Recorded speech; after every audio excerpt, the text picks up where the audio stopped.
எவ்வளோதான் வாழ்க்கையில் பணம், காசு, சொத்து, சுகம் எல்லாமே இருந்தால் கூட ஒரு மன நிம்மதி இல்லை அப்படின்னு ரொம்ப தவிச்சிட்ருக்கீங்களா? அதே மாதிரி உங்களுடைய விருப்பங்கள் அனைத்துமே நிறைவேறணுமா? கண்டிப்பாக இந்த ஆலயத்திற்கு போனீங்க அப்படின்னா உங்களுடைய வேண்டுதலுக்கு நல்ல ஒரு முன்னேற்றம் இருக்கும். எந்த கோவிலில் இல்லாத ஒரு சிறப்பு இந்த ஆலயத்தில் இருக்குது. அது என்ன ஆலயம்? இந்த ஆலயம் எங்கே அமைஞ்சிருக்கு? இதனோட சிறப்புகள், இந்த ஆலயத்திற்கு போனால் நமக்கு என்னெல்லாம் நடக்கும் அப்படிங்கிறத பற்றின ஒரு விரிவான தகவலையும் நம்ம பார்க்கலாம். மாரியம்மன், அதாவது பண்ணாரி மாரியம்மன் கோவில் தமிழ்நாட்டிலே இருக்கக்கூடிய மாரியம்மன் கோவிலில் ரொம்ப ஒரு சிறப்பு வாய்ந்த, ஒரு ஸ்பெஷல் வாய்ந்த ஒரு கோவிலாக இருக்குது. இந்த ஆலயமானது பண்ணாரி மாரியம்மன் வரலாறு ரொம்பவே மெய்சிலுக்க வகையில் இருக்கக்கூடிய ஒரு அற்புதமான ஆலயமாக இந்த ஆலயமானது இருக்குது. இந்த ஆலயம் எங்கே இருக்குது அப்படின்னா, ஈரோடு மாவட்டம் சத்தியமங்கலம் மைசூர் போகக்கூடிய தேசிய நெடுஞ்சாலையில் இந்த பண்ணாரி அப்படிங்கிற ஊரில் தான் இந்த ஆலயமானது அமைஞ்சிருக்கு. பண்ணாரிய மாரியம்மன் வரலாறு ரொம்பவே சிறப்பு வாய்ந்ததாக இருக்குது. மேலுமே இந்த ஆலயத்திற்கு போனால் நமக்கு கிடைக்கக்கூடிய நன்மர்கள், இங்கு ஆண்டுதோறுமே பங்குனி மாதம் நடைபெறக்கூடிய குண்டம் தீமிதி பூமிக்குழி திருவிழா பண்ணாரி மாரியம்மன் கோவில் ரொம்பவே பிரசித்தி பெற்றதாக இருக்கும். ஈரோடு மாவட்டத்தில் சத்தியமங்கலம் வட்டத்தில் தான் இந்த ஆலயம் அமைஞ்சிருக்கு. அதாவது பண்ணாரி மாரியம்மன் கோவில் சத்தியமங்கலத்திலிருந்து மைசூர் போகக்கூடிய சாலையில் ஒரு 12 கிலோமீட்டர் தொலைவில் தான் தேசிய நெடுஞ்சாலை 209 அமைஞ்சிருக்கு. மேலுமே பண்ணாரி அம்மன் கோவிலிருந்து திம்பம் மலைப்பாதை ஆரம்பம். இந்த கோவிலோட தெற்கே சுமார் 6 மைல் தொலைவில் தான் பவானி ஆறு மேற்கிலிருந்து கிழக்கு நோக்கி ஓடுகிறது. இந்த ஆற்றில் தான் பவானி சாகர் அணை கட்டுப்பட்டிருக்காங்க. இது மிகச்சிறந்த ஒரு சுற்றுலா தலமாக அமைஞ்சிருக்கு. சத்தியமங்கலம் வழியாக பண்ணாரி கோவிலுக்கு செல்லலாம். வழியில் நுணமத்தி, தோரண பள்ளம் அப்படிங்கிற 2 பள்ளங்கள் இருக்குது. இதில் தண்ணீர் நிறைந்திருக்கும் பண்ணாரி மாரியம்மன் திருக்கோவிலானது அழகிய கோபுரத்தோட அர்த்த மண்டபம், மகா மண்டபம், சோபன மண்டபம் முதலியவற்றோட தூண்களில் அற்புதமான சிலை வேலை வாய்ப்புகளோட ரொம்பவே பிரசித்தி பெற்று காணப்படும். வனத்தின் மேற்கே சுமார் 3 மைல் தொலைவில் தான் ஒரு ஆலமரத்தடியில் மாதேஸ்வர் ராமி கோவிலும் தீர்த்த கிணறும் இருக்குது. இங்கு ஆண்டுதோறுமே பங்குனி மாதத்தில் பெரிய திருவிழாவானது ரொம்ப சிறப்பாக நடைபெறும். திருவிழாவுக்கு கோவை, ஈரோடு, சேலம், நாமக்கல் மாவட்டங்கள்லேருந்து மட்டும் இல்லாமல் தமிழகத்தின் பிற மாவட்டத்திலிருந்துமே கர்நாடக மாநிலத்திலிருந்து ஏராளமான மக்கள் கலந்து கொள்வாங்க. கூட்ட நெரிசலை சமாளிப்பதற்காக திருவிழா அன்னைக்கு ஈரோடு மாவட்டம் முழுவதுமே இருக்கக்கூடிய விடுமுறையானது அளிக்கப்படுவாங்க. மேலுமே இந்த ஆலயத்திற்கு நம்ம சென்றோம் அப்படின்னா நம்மளுடைய வாழ்க்கையில் இருக்கக்கூடிய பல்வேறான பிரச்சனைகளுக்கு தீர்வு கிடைக்குதாம். அதே மாதிரி இந்த பண்ணாரி அம்மன் மாரியம்மன் வரலாறு மெய்சிலுக்க வைக்கக்கூடிய வகையில் அமைஞ்சிருப்பதாக புராணங்கள் சொல்லப்படுது. மேலுமே இந்த அம்மன் உருவான வரலாறு பார்க்க போகிறோம்.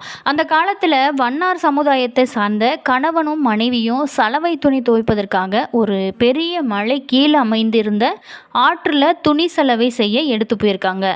அப்போது தான் அந்த பெண் நிறை மாத கர்ப்பிணியாக இருந்திருக்காங்க. அதுக்கப்புறம் சலவை துணி துவைக்கும் வேளையில் கடுமையான மழை பெய்து கொண்டிருந்ததான். அந்த சமயத்தில் அந்த பெண்ணுக்கு பிரசவ வலியானது ஏற்பட்டிருக்கு.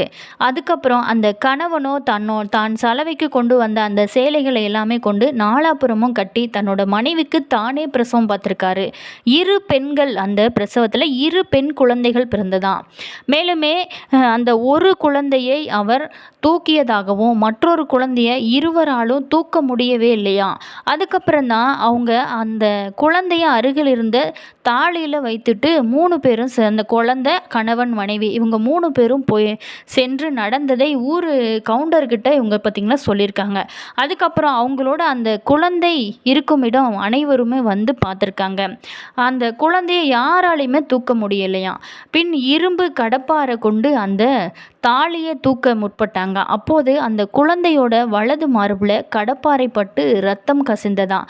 அதை இன்றளவுமே நம்ம பூஜையில் உன்னிப்பாக கவனிச்சா அந்த அம்மனோட வலது மார்பில் சிறு காயங்கள் தென்படுமா. அந்த தாலியோட உள்ளேயே இருந்த அந்த குழந்தை காலையில் சென்று பார்க்கும்போது பெண் குழந்தை வடிவமாக அம்மனாக எழுந்தருளிருந்ததாம். அம்மனே கனவுல வந்து தனக்கு திருவிழா நடத்த வேணும் அப்படின்னு சொல்லி கூறியதாக வரலாறு சொல்லப்படுது. அதுக்கப்புறம் ஊர் திருவிழா அன்னைக்கு அனைவருமே கொங்கு நாட்டு வழக்கப்படி பச்சை மாவு எடுத்து வடக்கு திசையில் போவாங்களாம். அப்போது அந்த சலவை தொழிலாளி பெண் தன்னோட குடும்ப வறுமை காரணமாக பச்சை மாவுக்கு பதிலாக புளியங்கொட்டையை கொண்டு போய் இடித்து அதில் மாவு செஞ்சு தெற்கு நோக்கி கொண்டு போயிருந்தாங்களாம். அந்த புளிய மாவுக்கு அம்மனுக்கு வடக்கிலிருந்து தெற்கு நோக்கி திரும்பி காட்சியளித்தது. இது இன்றளவுமே அம்மனோட அமைப்பு அப்படியே இருந்ததாம். இது அதே மட்டும் இல்லாமல் இது இன்றளவுமே வண்ணார் சமுதாய கடவுளாக வண்ணார் பெண்ணாக காணப்படுகிறது. மேலும் கோவில் நிர்வாகம் இந்து சமய அறநிலைத்துறை கட்டுப்பாட்டில் இருப்பதாகவும் சொல்லப்படுறாங்க.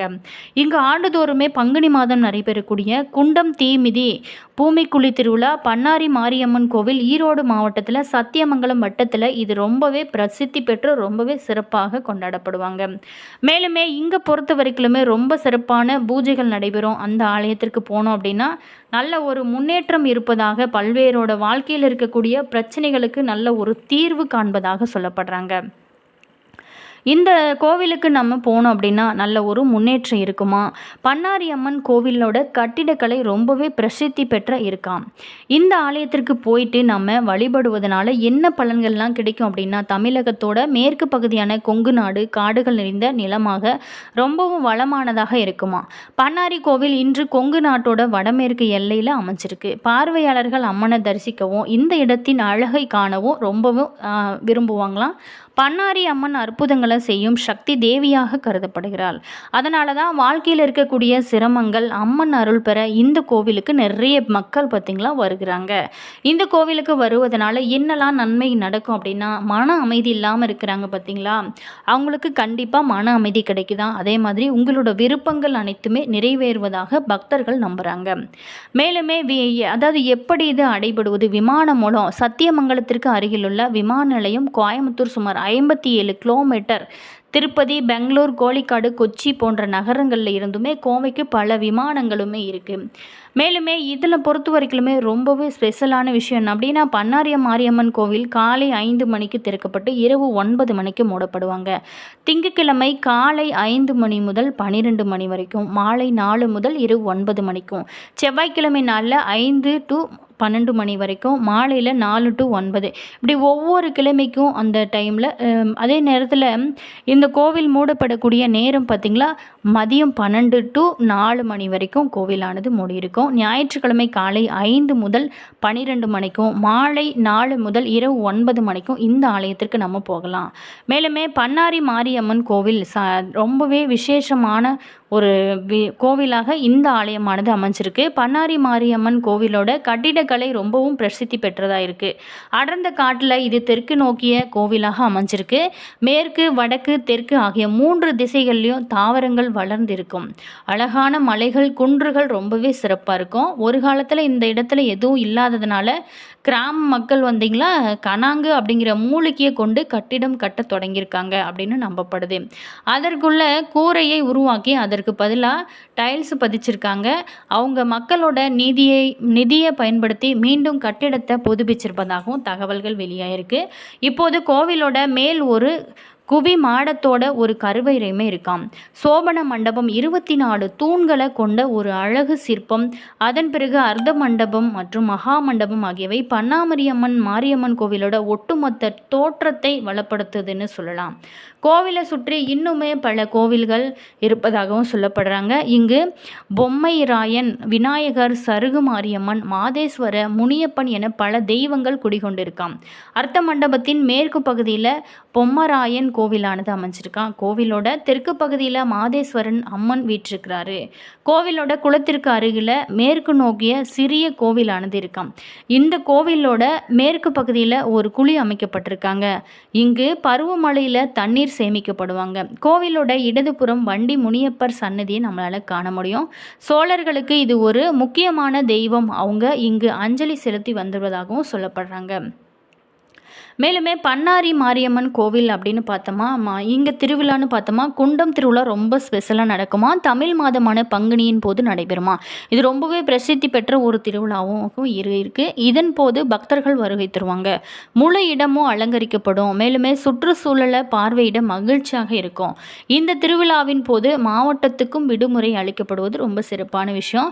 தங்கத்தேர் திருவிழா, திருவிளக்கு பூஜை இது எல்லாமே ரொம்ப சிறப்பாக நடத்துவாங்க. மற்ற விழாக்கள் அப்படின்னு பார்த்தோமா, மஞ்சள் நீர்த்தானம், திருவிளக்கு பூஜை, குண்டம் திருவிழா, மருது பூஜை போன்றவை எல்லாமே கொண்டாடப்படக்கூடிய புகழ்பெற்ற விழாக்களில் இங்கே சிலன்னு சொல்லலாம். இங்கு பக்தர்கள் மணலை காணிக்கையாக வழங்குவாங்க. திருவிளக்கு பூஜை நடக்கும்போது ஏராளமான பெண் பக்தர்கள் கலந்து கொள்வாங்க. தென்னிந்தியா முழுவதிலிருந்து மக்கள் அம்மனை வணங்குவதற்காக கோவிலுக்கு வருவாங்க. மேலுமே இந்த ஆலயத்திற்கு போனோம் அப்படின்னா மன நிம்மதி இல்லாதவங்களுக்கு கண்டிப்பாக மன நிம்மதி கிடைக்குமா. அதே நேரத்தில் உங்களுக்கு வாழ்க்கையில் இருக்கக்கூடிய சந்திக்கக்கூடிய பிரச்சனைகளுக்கு நல்ல ஒரு தீர்வாகவும் நல்ல ஒரு பரிகார அற்புதமான ஒரு கோவிலாகவும் இந்த ஆலயமானது அமைஞ்சிருக்கு. கண்டிப்பாக இந்த பண்ணாரி மாரியம்மன் கோவிலுக்கு ஒரு டைம் போயிட்டு வாங்க. நல்ல ஒரு பிரச்சனைகளுக்கு தீர்வு காணவும் இது ஒரு அற்புதமான சக்தி தலங்களாக இருக்குது.